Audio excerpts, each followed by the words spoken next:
Everyone, welcome back my YouTube channel IGNOU history education channel में आपका स्वागत है और हमेशा से स्वागत आपको करता रहेगा। आज हम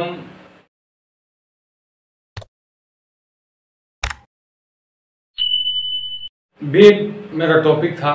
पिछला वीडियो जो मेरा अपलोड हुआ है लेक्चर 12 13 आज 40 लेक्चर 40 मतलब 14 आज अपलोड होगा। इस वीडियो में हम आज पिछले वीडियो में वेद के प्रकार हमने बताया था। आज उसी वेद के बारे में डिटेल्स जानेंगे। आज शुरू से चलते हैं। पहले तो था हमें इतिहास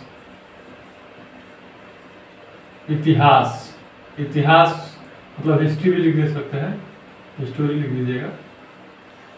ठीक, अब इतिहास के अंदर जो था अंतिम ऐतिहासिक काल आज शुरू से ले चलते हैं। अब ऐतिहासिक काल के अंदर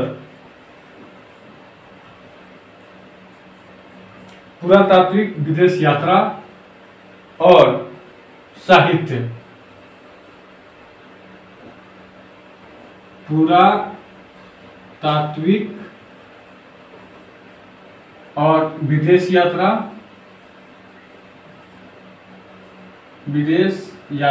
ये जो है यूट्यूब चैनल पे आपको लिखा होगा कि हमें पढ़ना क्या है।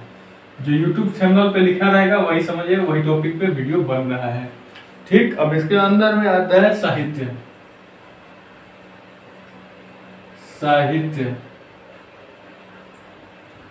अब साहित्य देख लिए।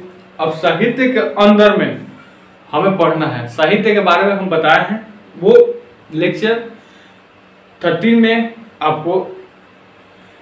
में आपको जो है कि अपलोड है उसको आप देख सकते हैं। ये 40 है, 40 में हम साहित्य देखेंगे। ठीक, साहित्य के अंदर अब इसमें देखिए, पुरातात्विक में हम क्या देखे थे? धार्मिक और पुरातात्विक में सिक्का अभिलेख देखे थे। ठीक, विदेश यात्रा में खोज यात्रा देखे थे।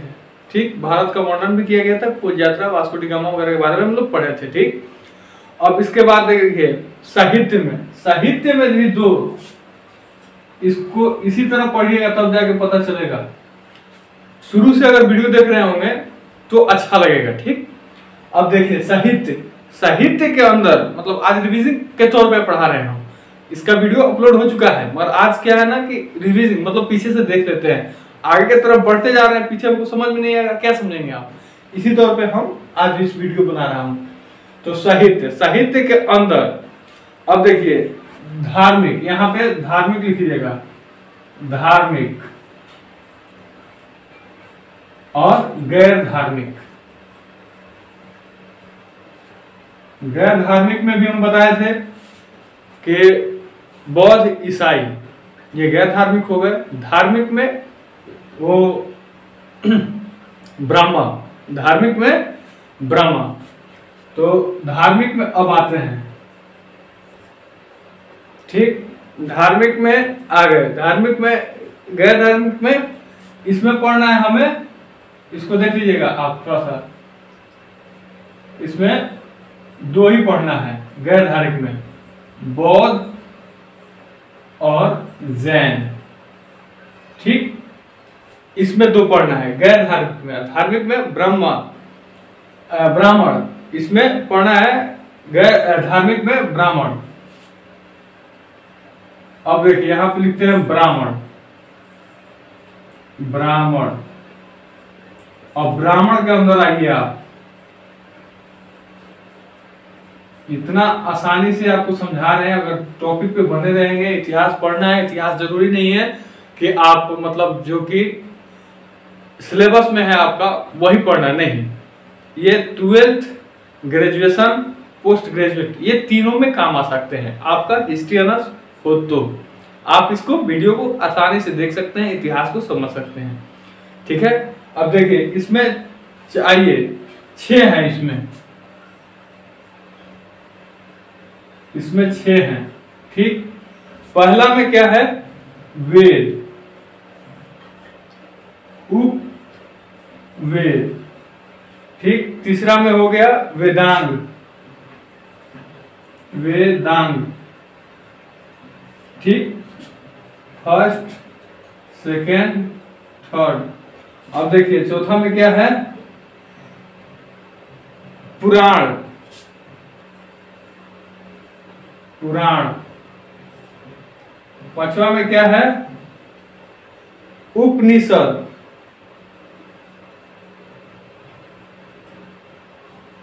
उपनिषद, ठीक है। वेद, उपवेद, वेदांग, पुराण, उपनिषद, महाकाव्य। यहां पे 3, 1 2 3 4 5, ठीक। अब यहाँ पे ये 7 हो गया, सॉरी इसको मिटाते हैं 7। इसको देख लीजिए, ये जो है 4 हो गया, यहाँ 5 हो गया। इसका नाम हम रख देंगे, आप अपने कॉपी पे लिखिएगा। पहले देखिए यहाँ पे आ गया ऐतिहासिक काल। ऐतिहासिक काल में पुरातात्विक, मतलब इतिहास भी बोल सकते हैं इसको। पुरातात्विक में सिक्का, क्वाइन वगैरह आप लोग पढ़े थे, अभिलेख वगैरह बारे में। विदेश यात्रा में वास्को डी गामा को पढ़ने थे। और साहित्य में आइए, साहित्य में 2, धार्मिक और गैर धार्मिक। गैर धार्मिक में बौद्ध, जैन, इसको आगे पढ़ाएंगे। और धार्मिक में हो गया ब्राह्मण, और धार्मिक में देखो ब्राह्मण। ब्राह्मण में अब आ गया वेद, उपवेद, वेदांग और पुराण, उपनिषद, और अंत वाला है महाकाव्य, महाकाव्य। आप इसको ऐसे हट जा रहे हैं, आप इसको स्क्रीनशॉट लगा लीजिए और इसी तरह आप लिखिएगा, तब समझ में आएगा। अब देखिए वेद का भी वीडियो अपलोड है, ठीक। उपवेद का भी वीडियो अपलोड है, ठीक। अब इसमें हम लोग उपवेद, वेद पढ़ा दिए हैं, जिसमें हमें पढ़ना क्या है। वेद में भी प्रकार देखिए, ऋग्वेद भी पढ़ा दिए हैं, ठीक। वेद में आइएगा तो वेद 4 प्रकार के होते हैं, ऋग्वेद, सामवेद, यजुर्वेद, अथर्ववेद। ये चारों वेद पढ़ा चुके हैं। चारों वेद में 2 को डिफिनीशन भी बता चुके हैं, किसका, ऋग्वेद और सामवेद का। आज हमको पढ़ना है यजुर्वेद और अथर्ववेद। आज हमें सिर्फ इतना ही पढ़ना है, ठीक। तो अभी उपवेद, अवेद, यही 2 पढ़ना है। अभी हमको वेदांग पढ़ना है, पुराण पढ़ना है, उपनिषद पढ़ना है, महाकाव्य पढ़ना है, ठीक। ये 4 को होल्ड पे रखते हैं, ठीक।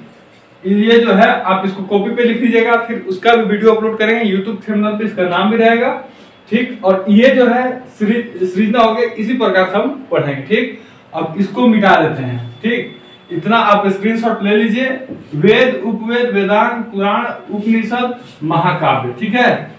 धार्मिक, गैर धार्मिक, और धार्मिक में ब्राह्मण, गैर धार्मिक में बौद्ध, जैन। साहित्य में ही पढ़ेंगे, ठीक। इसको भी मिटा देते हैं। अब हमें पढ़ना क्या है, वेद। अब वेद देख लेते हैं। वेद में अब वेद तो देख रहे हैं, वेद तो पढ़ लिए हैं। वेद के बारे में सामवेद भी पढ़ा दिए हैं, ऋग्वेद भी पढ़ा दिए हैं, ठीक। अब यजुर्वेद देखिए, यहाँ पे ऋग्वेद लिख देते हैं। ऋग्वेद पहला, दूसरा सामवेद, तीसरा यजुर्वेद, यजुर्वेद, चौथा हो गया कौन सा, अथर्ववेद, अथर्ववेद। अब ये सब का भी ज्ञान यहाँ पे एक देखिए, ये वेद हो गया। अब इसके बाद इसका एक बता रहे हैं, इसमें ज्ञानी भी होते हैं, मतलब ज्ञानी का नाम होता है जो लिखे हैं इसको, ज्ञानी। इसके भी खत्म हो गया, लाना पड़ेगा, ज्ञानी, ठीक। अब इसके बाद देखिए ब्राह्मण ग्रंथ, ब्राह्मण ग्रंथ। अब इसको ऐसे लग देंगे, यहाँ पे तो वेद हो गया, यहाँ ज्ञानी, ब्राह्मण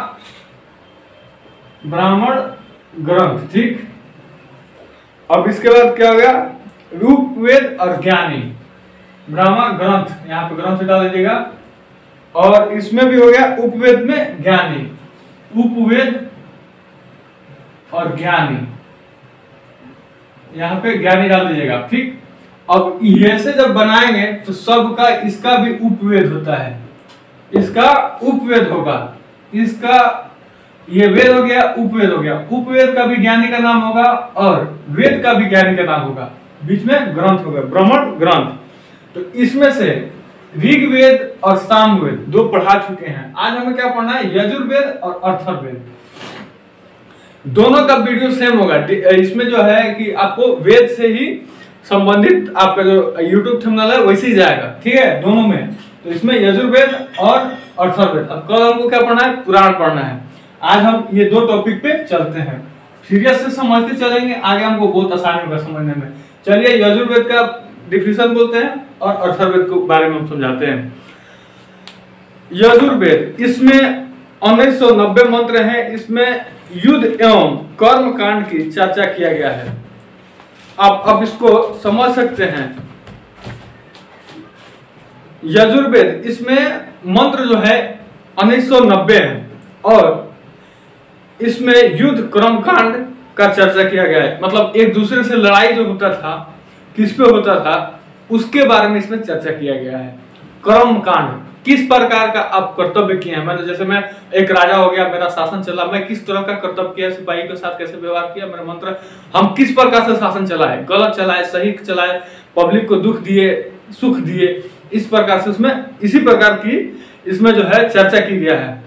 कर्म कांड का चर्चा किया है। यह एक मात्र वेद है जो गद और पद दोनों में है। ये एकमात्र वेद है, ये ऐसा वेद है जो गद पद दोनों में है। इसमें दो भाग बांटे गए हैं, कृष्णा यजुर्वेद और दूसरा शुक्ल यजुर्वेद। अब देखिए यजुर्वेद में भी दो प्रकार, यजुर्वेद जो है इसमें भी दो प्रकार, इसको ऐसे लिख देते हैं, ठीक, इधर एरो का चिन्ह देख लीजिएगा, ठीक है। अब इसमें भी दो, कृष्णा यजुर्वेद, कृष्णा यजुर्वेद, ठीक। अब दूसरा में हो गया शुक्ल वेद, शुक्ल यजुर्वेद,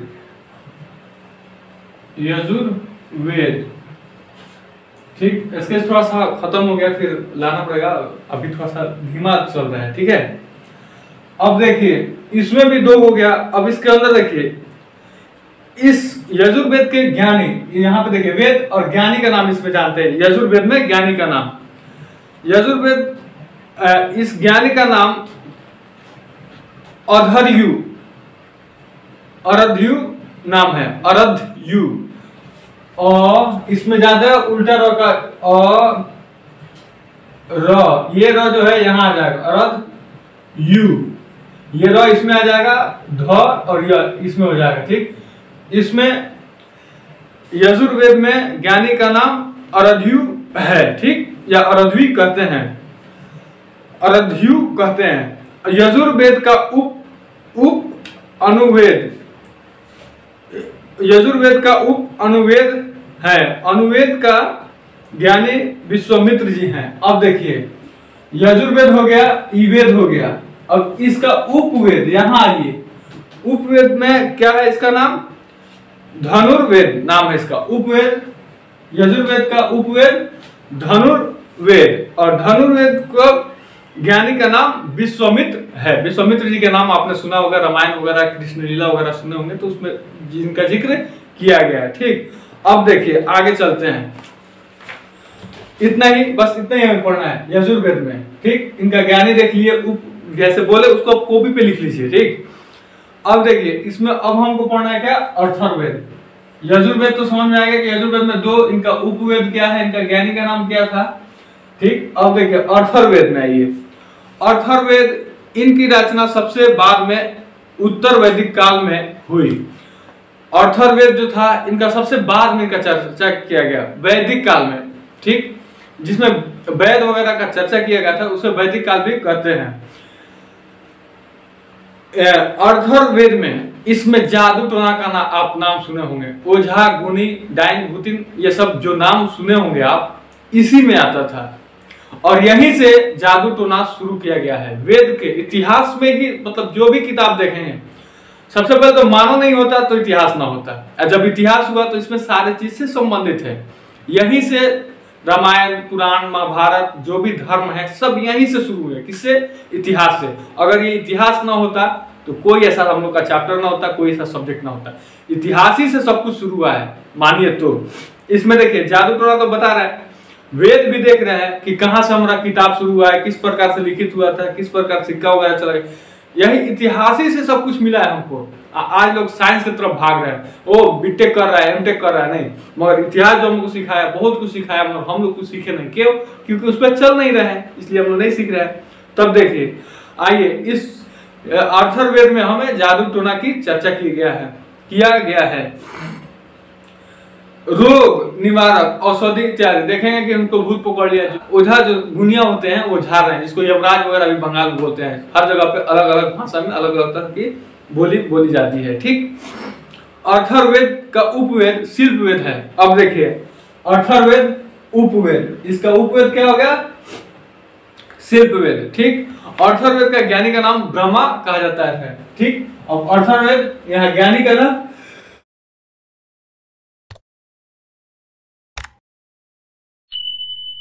ब्रह्मा होगा, अथर्ववेद का ज्ञानी का नाम ब्रह्मा होगा। अब देखिए अथवा ऋषि ने इस वेद को लिखा था, मतलब ऋषि मुनि जिसको साधु संत कहते हैं वही इनको लिखे थे। ठीक, अथर्ववेद का सर्वप्रथम मगध अंग और राजा परीक्षित के बारे में उल्लेख किया गया है। अब देखिए ये हो गया, इतने ही अथर्ववेद में पढ़ना है। अब इसमें रखा है ब्रह्मा ग्रंथ। ठीक, इसके बारे में उपवेद उपवेद ज्ञानी, उपवेद का ज्ञानी और वेद का ज्ञानी। ठीक, अब यह रह गया बीच वाला ब्रह्मा ग्रंथ। ठीक, ये सवाल खड़ा होता है बच्चे के दिमाग में, अगर नहीं समझाएंगे, उसको समझ में नहीं आएगा तो पढ़ने से उसको कोई फायदा नहीं है। ठीक, अब देखिए ब्राह्मण ग्रंथ, वेदों को अच्छी तरह से समझाने के लिए ब्राह्मण ग्रंथ की रचना किया गया था। जो इसमें 4 वेद हैं, मतलब आपको 4 पुस्तक का भंडारा दे दिए, उसमें से एक भी पुस्तक आपको समझ में ना आए, क्या फायदा होगा? उसी तरह इसमें चारों वेद को समझाने के लिए ब्राह्मण ग्रंथ का उपयोग किया गया, जिसमें युगवेद, जिसमें ऋग्वेद, सामवेद, यजुर्वेद, अथर्ववेद, इन चारों को मिला के एक ब्रह्म ग्रंथ का उपयोग किया गया, जिसमें सबका चर्चा किया गया, सबको समझने के लिए ब्राह्मण ग्रंथ का इस्तेमाल किया गया, मतलब प्रयोग किया गया। वेदों को अच्छी तरह से समझाने, मतलब हाँ वही बताने समझाने के लिए ब्राह्मण ग्रंथ का रचना किया गया। इस वेद में अपने अपने ब्राह्मण ग्रंथ हैं। वैदिक काल में, अब देखिए इसमें एक छोटा सा टॉपिक है जिसको नोट कहते हैं, उसमें वस्तु, जैसे हम लोग पहले मानो तो हुए तो खाने के लिए मतलब गेहूं चावल वगैरह का व्यवस्था कर रहा था। इसी काल में गेहूं का नाम कुछ अलग था, जौ का नाम अलग था, वो निम्न है, हम बता रहे हैं। वैदिक काल में, इसको आप लिखिएगा, वैदिक काल में जौ का नाम यौ रखा गया था। जैसे यहाँ पे लिख दिया हम जौ, जौ देखे ना, गेहूं तरह लंबा लंबा होता है धान की तरह, उसमें सतुआ वगैरह में यूज किया जाता है जौ, इसका नाम यौ रखा गया था। यौ कब? वैदिक काल में, वैदिक काल में। इसमें थोड़ा सा गलत भी हो सकता है, आप वर्ड पे ध्यान दीजिएगा, मतलब इसलिए हम सिर्फ लेक्चर देते, लिखते नहीं है, मगर हाँ इसको पूर्ण रूप से समझा सकते हैं। इसी वैदिक काल में जौ को यौ कहा गया है। अब देखिए इसमें जो है गेहूं को गोधुम कहा जाता है इसी वैदिक काल में। अब देखिए गेहूं को गोधुम कहते हैं और चावल को ब्रीही कहा जाता है। गेहूं को गोधुम कहते हैं और चावल को यहां पे लिख देते हैं, चावल को ब्रीही कहा जाता है। ऐसे बोल दे दीजिएगा, ब्रीही कहा जाता था। किस काल में? वैदिक काल में। जौ को यौ, गेहूं को गोधुम, चावल को ब्रीही कहा जाता था। ठीक, अब आइए, अब आ गया आरण्यक। आरण्यक भी एक ग्रंथ है, यह भी एक पुस्तक है। आरण्यक ग्रंथ वैसी पुस्तक जिसकी रचना जंगल में की गई थी। ये वो ऐसा जो पुस्तक है जिसका रचना मतलब लिखा गया था, वो कहाँ लिखा गया था? जंगल में लिखा गया था। आरण्यक वैसी पुस्तक जिसकी रचना जंगल में की गई हो, आरण्यक कहलाता है। जो भी पुस्तक उस प्रकार से लिखा गया था वो आरण्यक में, जो पुस्तक जंगल में लिखा गया था उसी को आरण्यक कहा जाता था। ठीक, इसकी भी 7 संख्या है। आरण्यक जो ग्रंथ है उसका 7 संख्या है, मतलब उसमें 7 प्रकार के हैं। अर्थवेद को छोड़कर सभी पुस्तक आरण्यक है। अर्थवेद, अर्थवेद जिसमें जादू टोना आप प्रसिद्ध रखिएगा, जिसमें हम जादू टोना पढ़े हैं उसको अर्थवेद कहते हैं। उसी को छोड़ के 6 आरण्यक हैं। तो उसमें 6 आरण्यक में कौन कौन से हैं? अर्थवेद को छोड़कर सभी पुस्तक आरण्यक है। वेदांग, वेदों की भली भांति समझने के लिए वेदांगों की चर्चा की गई है। मतलब वेद को समझने के लिए भली भांति, मतलब पूर्ण रूप से समझने के लिए वेदांगों की चर्चा की गई है। वेदांग 6 प्रकार के होते हैं। अब देखिए, आज वेदांग जो है कौन समझाएंगे। आज के लिए इतना ही। ऋग्वेद, सामवेद, यजुर्वेद, अथर्ववेद। यजुर्वेद में 2, अथर्ववेद में जादू टोना। ठीक, इसमें कृष्ण यजुर्वेद और शुक्ल यजुर्वेद, इसमें 2 है। अथर्ववेद में जादू टोना, इसमें ज्ञानी ब्राह्मण ग्रंथ, उप ज्ञानी। अब वैदिक काल में जौ को यौ कहा जाता है, गेहूं को गोधूम कहा जाता है, चावल को ग्रेन कहा जाता है। बस आज के लिए बस इतना ही। छोटा छोटा वीडियो जाएगा, आपको देखने में आसानी होगी। अगर एक वीडियो एक दिन में देख रहे हैं तो ये मत समझिए कि बहुत बड़ा तीर मार लिया, नहीं।